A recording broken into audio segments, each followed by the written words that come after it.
6 साल पहले हुए हादसे के बाद नव्या से उसका सब कुछ छिन गया था।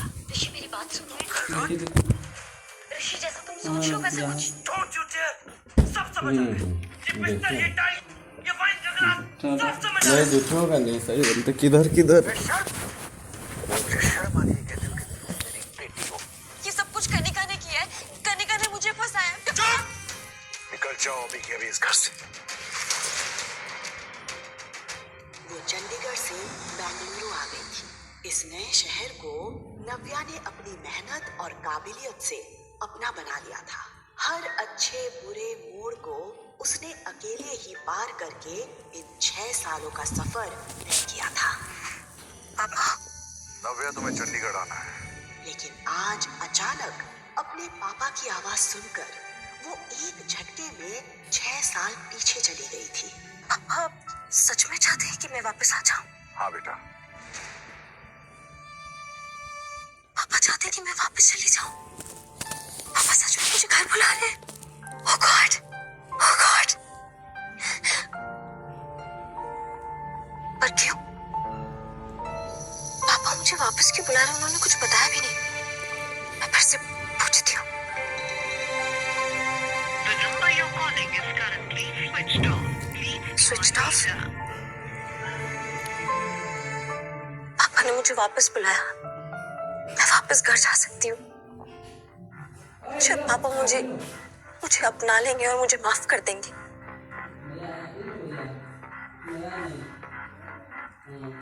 वो इतनी एक्साइटेड थी कि उसने अपने ऑफिस से छुट्टी ली और तुरंत वहां से निकल गई।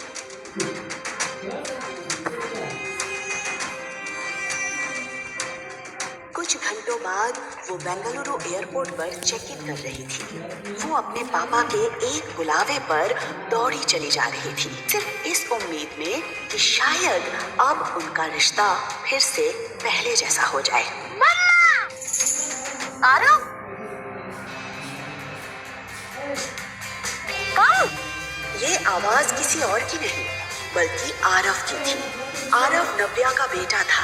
उसके साथ अतीत में जो हुआ उसके बाद उसने अपना शहर तो छोड़ दिया था, लेकिन उस रात की याद उसकी जिंदगी से कभी दूर नहीं हुई थी।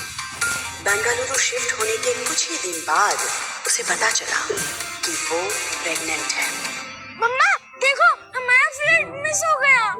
अरे वो हमारी फ्लाइट नहीं है, हमारी फ्लाइट 1 घंटे बाद है। और अगर मिस हो गया तो? और अगर मिस हो गया तो हम पैदल जाएंगे, ठीक है? बहुत ही प्यारा बच्चा है आपका। बहुत नॉटी भी। Thank you.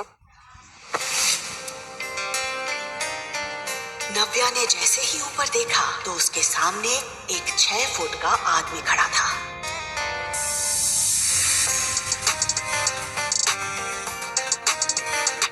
नव्या को ये इंसान किसी भी सेलिब्रिटी से कम नहीं लग रहा था, पर वो ये नहीं जानती थी कि ये इंसान कोई और नहीं बल्कि अविनाश आहूजा है।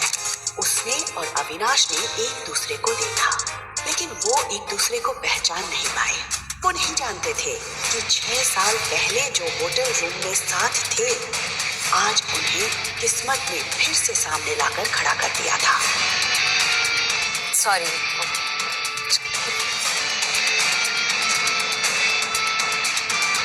मुझे सर की फ्लाइट चेंज करवानी है। इस लेडी को भी आपने बिजनेस क्लास की टिकट दे दी।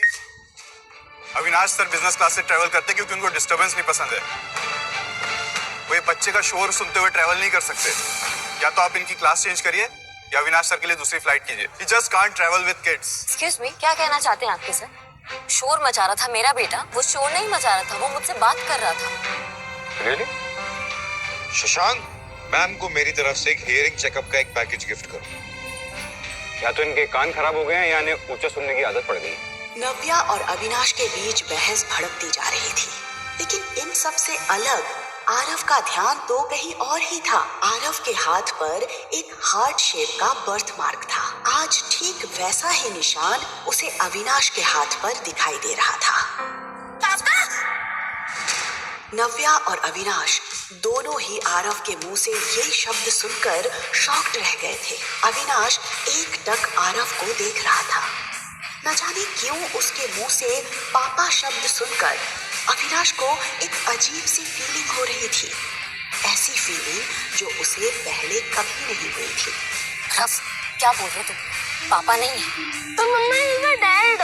नहीं है वो तुम्हारे डैड, प्लीज ऐसे नहीं बोलते। बट मम्मा सी, हम दोनों के हाथों में सेम निशान है। एक जैसा निशान देखकर अविनाश और नव्या भी हैरान रह गए। ऐसे सेम निशान होने से कोई किसी का पापा नहीं होता यार। सीरियसली इनकी पूरी फैमिली पर। जहां अविनाश के दिल पर आरव की मासूमियत छप गई थी, वहीं नव्या ने तुरंत आरव के हाथ से अविनाश का हाथ छुड़ाया और उसे अपनी तरफ कर लिया। इनफ आरव, ऐसे किसी को भी पापा नहीं बोलते। But mamma is true. उसने आरव को इतने प्यार से पाला पोसा था कि आज तक उससे तेज आवाज में बात तक नहीं की थी, लेकिन आज सिचुएशन उसके हाथ से निकल गई थी। उसके हिसाब से पापा बोलकर ना सिर्फ आरव ने अविनाश को हंसने का मौका दिया था, बल्कि नव्या के वो 6 साल पुराने जख्म भी ताजा कर दिए थे। अविनाश को ऐसा लग रहा था कि नव्या की लाइफ में जो भी पर्सनल इश्यूज हैं, उसकी वजह से आरव के दिल पर बुरा असर पड़ रहा है, और ये बात उसे जरा भी अच्छी नहीं लग रही थी।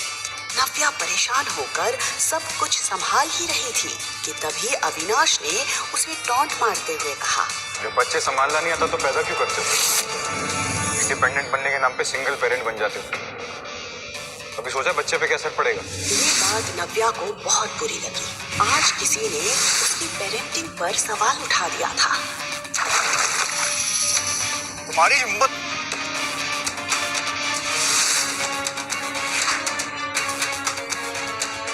नव्या उसे घूर रही थी और वो नव्या को। इससे पहले कि वो कुछ कहता, नव्या ने आरव का हाथ पकड़ा और वहां से गुस्से में निकल गई। अविनाश को यकीन नहीं हो रहा था कि आज किसी लड़की ने उसके मुंह पर पानी फेंका था। सर, आपकी दूसरी फ्लाइट अरेंज हो गई है। Let's go sir. उस लड़की की फिक्र मत कीजिए, उसे मैं देख लूंगा। मैं इसी फ्लाइट में जाऊंगा, इसी लड़की के साथ ट्रैवल करूंगा। पता नहीं सर क्या सोच रहे, क्या करने वाले सर।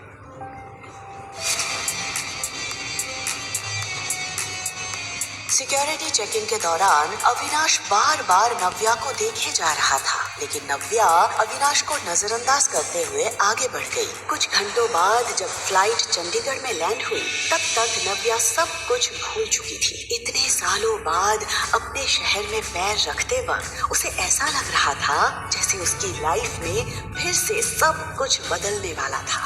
उसके अंदर एक खुशी थी अपने पापा से मिलने की। पापा आए होंगे ना मुझे लेने, मैसेज तो किया था मैंने उन्हें। सामने से ऋषि और कनिका उसी की तरफ बढ़ रहे थे। ऋषि कनिका के साथ? तो आगे तुम वापस। नव्या समझ गई थी कि कनिका ने वो सब कुछ हासिल कर लिया जो उसने चाहा था। ये लोग कौन है मम्मा? मम्मा, दीदी, ये तुम्हारा बेटा है? हाँ, तो आपको कोई प्रॉब्लम? ओह, अब समझी। उस रात ऋषि को चीट करने के बाद तुम प्रेग्नेंट, और ये तुम्हारा बेटा है। कनिका ने ऋषि के लिए हर टूटी कड़ी को जोड़ दिया था। ऋषि को ये एहसास हो गया था कि आरव नव्या के धोखे की निशानी है। You cheat? तुम्हें शर्म नहीं आई इस बच्चे के साथ अपने घर आने पर? मैंने कोई चोरी नहीं की है। आरव मेरा बेटा है। देखा ऋषि, इसे इसकी गलती का बिल्कुल भी अफसोस।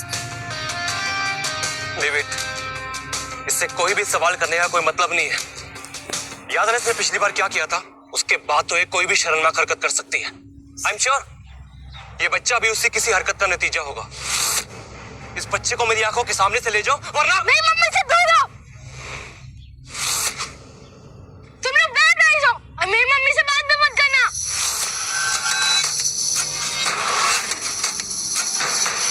किसने रोका था ऋषि को? क्यों बुलाया था शेखर ने नव्या को वापस? आखिर कब तक रहेंगे अविनाश और नव्या इस सच से अनजान कि 6 साल पहले उन दोनों ने ही एक साथ रात बिताई थी। जानने के लिए सुनते रहिए द